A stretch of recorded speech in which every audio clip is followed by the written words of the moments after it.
আসসালামু আলাইকুম। আজ আমি দেশি মুরগির একটা কষা রান্না নিয়ে হাজির হলাম। স্পেশাল কষা। এজন্য আমি নিজের একটা মুরগিকেই কেটে নিয়েছি। এর মধ্যে এই যে ডিম হয়েছিল। এখন আমি এই মাংসটা রান্না করে দেখাবো।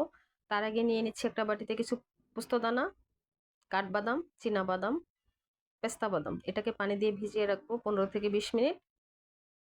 এরপর চুলায় বসিয়ে দিয়েছি প্যান। এর মধ্যে দিয়ে দিচ্ছি তেল এবং পেঁয়াজ কুচি। পেঁয়াজটাকে একটু ভেজে নিয়েছি। দিয়ে দিলাম 4-5টা এলাচ, একটু দারচিনি, 2টো তেজপাতা। এটাকে একটু ভেজে নিচ্ছি। এখন দিয়ে দিচ্ছি 2 টেবিল চামচ পেঁয়াজ বাটা, 1 টেবিল চামচ রসুন বাটা, 1 টেবিল চামচ আদা বাটা। দিয়ে আমি এটাকে একটু ভেজে নিব গন্ধ যাওয়া পর্যন্ত। শুকনো মশলা দেওয়ার আগে দিয়ে নিচ্ছি একটু পানি। দিয়ে দিচ্ছি চা চামচে 1.5 চামচ লাল মরিচের গুঁড়ো, 1 চা চামচ হলুদের গুঁড়ো, 2 চা চামচ ধনিয়া গুঁড়ো, 1.5 চা চামচ জিরার গুঁড়ো, 1 চামচ গরম মশলা, 1 চামচ লবণ। এটাকে মিশিয়ে নিচ্ছি ভালো মতো।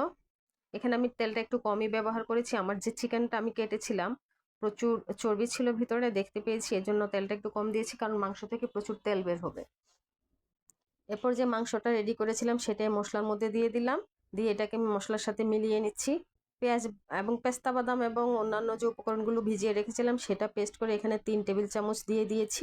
যারা আমার ভিডিওটি দেখছেন প্লিজ ভিডিওটিতে একটি লাইক দিয়ে দিবেন এবং আমার চ্যানেলটিকে সাবস্ক্রাইব করে দিবেন। ফেসবুক পেজ থেকে দেখে থাকলে আমার পেজটিকে ফলো দিয়ে দিবেন। আমি এখন এটাকে ঢেকে 5 মিনিট রান্না করছি। চিকেন থেকে এমনি পানি বের হয়ে আসছে। চিকেনটাকে আমি আস্তে আস্তে কষাবো, কোনো পানি অ্যাড করা ছাড়া। তাহলে রান্নাটা অনেক বেশি টেস্টি হবে। এরপরে দিয়ে দিচ্ছি ঢাকনা তুলে 5 মিনিট পর টক দই। এখানে আমি হাফ কাপ পরিমাণ টক দই ইউজ করেছি। টক দইটা মিশিয়ে নেওয়ার পর মাংসের সাথে দিয়ে দিচ্ছি 1 টেবিল চামচ টমেটো কেচাপ।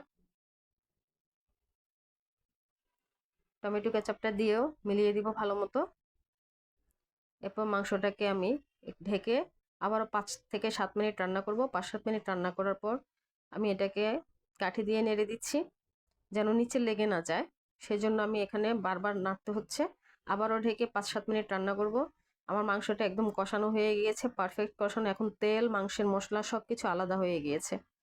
এই পর্যায়ে আমি দিয়ে দিব হচ্ছে 2 কাপ পরিমাণ পানি, মাংসটা ভালো মতো সিদ্ধ হওয়ার জন্য। দেশি মুরগি সিদ্ধ হতে এমনিতে একটু সময় লাগে। এরপর এটাকে আমি ঢেকে এখন 10 মিনিটের মতো রান্না করব। চুলা রাসটা বাড়িয়ে দিয়ে 10 মিনিট রান্না করার পর ঢাকনা তুলে দিয়ে দিচ্ছি 1 টেবিল চামচ ঘি উপরে ছড়িয়ে দিয়েছি।